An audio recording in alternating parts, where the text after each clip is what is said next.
Hello friends, welcome back to our YouTube channel work info. और आज के इस वीडियो में बात करने वाले हैं income tax department Gujarat region की न्यू रिक्रूटमेंट के बारे में।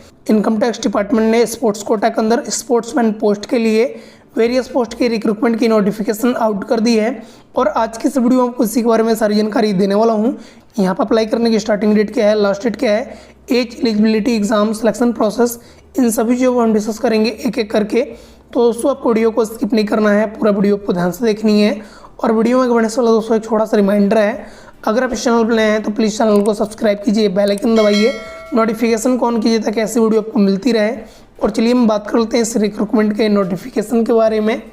तो ये है इसका ऑफिशियल नोटिफिकेशन जो कि income tax department Gujarat region की ओर से स्पोर्ट्स कोटा पोस्ट के लिए आउट किया गया है, जिसके अंदर आपको वेरियस पोस्ट देखने मिल जाएंगे।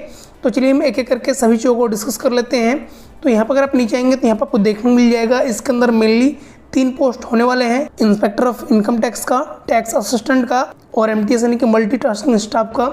इंस्पेक्टर ऑफ इनकम टैक्स के लिए यहाँ पर 2 पोस्ट होने वाले हैं, टैक्स असिस्टेंट के लिए 26 पोस्ट होने वाले हैं, मल्टीटास्किंग स्टाफ यानी कि एमटीएस के लिए टोटल 31 पोस्ट होने वाले हैं। और इस तरह से यहाँ पर टोटल तीनों पोस्ट को मिला के 59 यानी कि 59 पोस्ट के लिए वैकेंसी को आउट किया गया है। और बात करें हम पे लेवल के बारे में 7th CPC पे, तो यहाँ पे आप देख सकते हैं इंस्पेक्टर के लिए यहाँ पे 44,900 रुपये से लेके 1,42,400 रुपये तक का होगा लेवल 7 पे। टैक्स असिस्टेंट के लिए यहाँ पे जो लेवल 4 पे होगा 25,500 से लेके 81,100 रुपये होगा। और यहाँ पे एमटीएस के लिए यहाँ पे 18,000 से लेके 56,900 रुपये होगा लेवल 1 पे। तो इस तरह से आपको पे आउट और सैलरी मिलने वाली है। आई होप आपको क्लियर हो गई होगी। बात कर लें एलिजिबिलिटी क्राइटेरिया और कंडीशन के बारे में, तो यहाँ पे जो कैंडिडेट है must be citizen of India और यहाँ पे एजुकेशन क्वालिफिकेशन जो क्राइटेरिया उसने फुलफिल कर रखी हो एज ऑन डेट यहाँ पे दिया गया है 1/8/2023। उसके बाद हम बात कर ले एज लिमिट की, तो यहाँ पे जो एज लिमिट रखी गई है मिनिमम में यहाँ पे 18 ईयर्स ओल्ड और maximum 30 years old inspector post के लिए। और साथ ही आपको रिलैक्सेशन देखने को मिल जाएगा। और यहाँ पे जो सेकंड पोस्ट है जो कि यहाँ पे टैक्स असिस्टेंट और यहाँ पे मल्टीटास्किंग स्टाफ यानी कि एमटीएस का है, यहाँ पे जो एज लिमिट रखी गई है मिनिमम है 18 ईयर्स ओल्ड और मैक्सिमम 27 ईयर्स ओल्ड।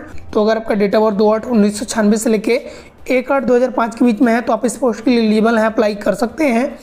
बात करें यहाँ पे एज में रिलैक्सेशन के बारे में, तो यहाँ पे जो एज में रिलैक्सेशन आपको देखने को मिल जाएगा 5 years for general OBC candidate, 10 years for SC and ST candidate. और यहाँ पे किसी डिपार्टमेंट से बिलोंग करने वाले कैंडिडेट को 40 ईयर्स तक अप्लाई करने का ऑप्शन मिल जाएगा। और यहाँ पे SC और ST कैंडिडेट को 45 ईयर्स तक की अप्लाई करने का ऑप्शन देखने को मिल जाएगा अगर आप किसी डिपार्टमेंट से बिलोंग करते हैं। अगर आपने किसी कंटिन्यू सर्विस को अभी तक ज्वाइन करके रखा है तो या आपने पहले भी ज्वाइन किया हुआ है तो कुछ इस तरह से आपको रिलैक्सेशन मिलने वाला है। आई होप आपको क्लियर हो गया होगा।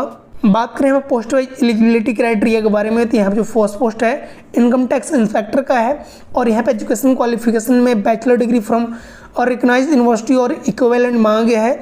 तो अगर आपने किसी भी रिकॉग्नाइज्ड यूनिवर्सिटी से अगर आपने अपना bachelor degree, graduation degree complete कर रखी है तो आप इस पोस्ट के लिए एलिजिबल हैं, अप्लाई कर सकते हैं। सेकंड पोस्ट जो कि यहाँ पे टैक्स असिस्टेंट का है, यहाँ पे एजुकेशन क्वालिफिकेशन में bachelor degree from recognised university और इक्विवेलेंट रखा गया है और having a data entry speeds of 8000 की डिप्रेशन पर आवर।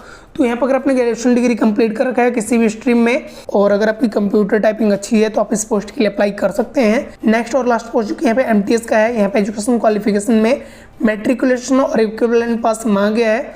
तो अगर आपने 10वीं पास कर रखी है किसी रिकॉग्नाइज्ड बोर्ड से तो आप इस पोस्ट के लिए एलिजिबल हैं, अप्लाई कर सकते हैं। 10वीं पास कैंडिडेट भी इस पोस्ट के लिए अप्लाई कर सकते हैं। बात करें स्पोर्ट्स एलिजिबिलिटी क्राइटेरिया के बारे में, तो यहाँ पे जो एलिजिबिलिटी क्राइटेरिया रखी गई है स्पोर्ट्स पर्सन हैविंग रिप्रेजेंटेड, तो यहाँ पे क्या क्या आपने रिप्रेजेंट किया होगा तो आप इस पोस्ट के लिए एलिजिबल हैं, अप्लाई कर सकते हैं। यहाँ पे जो फर्स्ट कंडीशन दिया गया है स्टेट और the country in the national और international competition in any of the games sports mention in the para 5 और पैरा 5 आपको नीचे देखने को मिल जाएगा। तो अगर अपने पैरा 5 में जो भी यहाँ पे स्पोर्ट्स दिया गया है अगर आपने उनमें से किसी भी स्पोर्ट्स को नेशनल और इंटरनेशनल लेवल पे अपने स्टेट को यहाँ पर रिप्रेजेंट किया है, अपने स्टेट की ओर से आप गए हैं तो आप इस पोस्ट के लिए एलिजिबल हैं, अप्लाई कर सकते हैं। फर्स्ट क्राइटेरिया तो यहाँ पे ये दी गई है, आई होप आपको क्लियर हो गया होगा। सेकेंड हम जो क्राइटेरिया दिया गया है their university in the inter university tournament conducted by the inter-university sports board in any of the game sports mentioned in the para 5। तो अगर आपने इंटर यूनिवर्सिटी यानी कि एक यूनिवर्सिटी से दूसरी यूनिवर्सिटी में अगर आपने अपनी स्पोर्ट्स कोटा के अंदर किसी भी स्पोर्ट्स में पार्टिसिपेट किया है जो कि यहाँ पे इंटर यूनिवर्सिटी स्पोर्ट्स बोर्ड की ओर से ऑर्गेनाइज किया गया है तो भी आप इस पोस्ट के लिए एलिजिबल हैं, अप्लाई कर सकते हैं। थर्ड यहाँ जो कंडीशन मेंशन किया गया है the state school teams in the national sports game for schools conducted by the all India school games federation in any of the sports game mention the para 5। तो यहाँ पे para 5 में जो भी game दिए गए हैं उनमें से किसी भी गेम में अगर आपने स्टेट स्कूल टीम की ओर से यहाँ पे पार्टिसिपेट किया है, जो कि यहाँ पे all India school game federation की ओर से ऑर्गेनाइज किया गया है, तो भी आप इस पोस्ट के लिए एलिजिबल हैं, अप्लाई कर सकते हैं। और यहाँ पे लास्ट क्राइटेरिया दिया गया है, sports person who have been awarded national awards in the physical efficiency under the national physical efficiency drive, तो भी आप इस पोस्ट के लिए एलिजिबल हैं, अप्लाई कर सकते हैं। और यहाँ पे जो नोट दिया गया है इसे रीड आउट कर सकते हैं वीडियो को पॉज करके। तो यहाँ पर आपको सारी चीज़ें क्लियर हो गई होगी। और बात करें evidence in support of merit in sports events end game, इसका मतलब ये है कि अगर आपने यहाँ पे किसी भी स्पोर्ट्स इवेंट में पार्टिसिपेट किया है और वहाँ से अगर आपको सर्टिफिकेट मिला है इंटरनेशनल, नेशनल, स्टेट वाइज, तो यहाँ पर आपको कौन सा अथॉरिटी का सर्टिफिकेट एलिजिबल होगा, कौन सा अथॉरिटी का सर्टिफिकेट आप लगा सकते हैं। तो यहाँ पर आप देख सकते हैं इंटरनेशनल में कौन सा अथॉरिटी का सर्टिफिकेट लगने वाला है। तो यहाँ पर मेंशन किया गया है secretary of the national federation of the games concern, तो यहाँ पे फॉर्म 1 है। नेशनल के अंदर कौन सा अथॉरिटी होने वाला है, इंटर यूनिवर्सिटी टूर्नामेंट के अंदर कौन सा अथॉरिटी होने वाला है, national sports game for school के लिए कौन सा अथॉरिटी होने वाला है, सारी चीज़ यहाँ पे दी गई है। उसके अलावा अगर आप स्क्रॉल करके नीचे आएंगे तो यहाँ पर आपको देखने मिल जाएगा पैरा 5, और पैरा 5 में आपको देखने मिल जाएगा कौन से गेम यहाँ पे होने वाले हैं, कौन से गेम में अगर आपने पार्टिसिपेट किया है और आपके पास सर्टिफिकेट है तो आप इसके लिए एलिजिबल हैं, अप्लाई कर सकते हैं। तो यहाँ पर आप देख सकते हैं जो फर्स्ट गेम है एथलेटिक्स का है, मैन के लिए 4 वैकेंसी है और फीमेल के लिए भी 4 वैकेंसी है, टोटल इस तरह से 8 है। बैडमिंटन के अंदर 1 मैन के लिए है, 2 वुमेन के लिए है और इस तरह से टोटल 3 पोस्ट होने वाले हैं। बास्केटबॉल के लिए 5 मेल के लिए है, 0 फीमेल के लिए है। क्रिकेट के लिए 6 मेल के लिए, 0 फीमेल के लिए। फुटबॉल के लिए 6 मेल के लिए, 0 फीमेल के लिए। गोल्फ के लिए यहाँ पे 1 मेल के लिए, 0 फीमेल के लिए है। जिम्नास्टिक के लिए 1 मेल के लिए, 1 फीमेल के लिए है और टोटल यहाँ पे 2 पोस्ट हैं। हॉकी के लिए यहाँ पे 5 मेल के लिए है, 0 फीमेल के लिए है। कबड्डी के लिए यहाँ पे 3 मेल के लिए है। शूटिंग के लिए यहाँ पे 1 मेल और 1 फीमेल के लिए है। स्क्वॉश के लिए 1 मेल 1 फीमेल के लिए है। स्विमिंग के लिए 2 मेल 1 फीमेल के लिए है। टेबल टेनिस के लिए 2 मेल 1 फीमेल के लिए है। टेनिस के लिए यहाँ पे 2 मेल 1 फीमेल के लिए है। वॉलीबॉल के लिए 5 मेल 0 फीमेल के लिए है। योगासन के लिए 1 मेल एंड 1 फीमेल के लिए है। इस तरह से मेल के लिए टोटल 46 पोस्ट के लिए वैकेंसी को आउट किया गया है। फीमेल के लिए 13 पोस्ट के लिए वैकेंसी को आउट किया गया है। इस तरह टोटल 59 पोस्ट आपको देखने को मिल जाएंगे। बात करें इसके लिए कैसे अप्लाई करेंगे, तो अप्लाई करने का जो प्रोसेस रहेगा 1/10/2023 से लेकर 5/10/2023 के बीच में रहेगा। यानी कि आप इस पोस्ट के लिए 1 अक्टूबर से लेकर 5 अक्टूबर के बीच में incometaxgujarat.gov पोर्टल के थ्रू ऑनलाइन अप्लाई कर पाएंगे। तो जैसे आप यहाँ पे अप्लाई वाले लिंक पे क्लिक करेंगे, आप यहाँ पे income tax department Gujarat region के वेबसाइट पे रिडायरेक्ट हो जाएंगे और यहाँ से इस पोस्ट के लिए आपको अप्लाई करने का ऑप्शन देखने को मिल जाएगा। आपको सिंपली करना क्या होगा, स्क्रॉल करके नीचे आना होगा। यहाँ पे जो सेकंड लिंक दिया गया है इसके ऊपर आपको क्लिक कर देना होगा।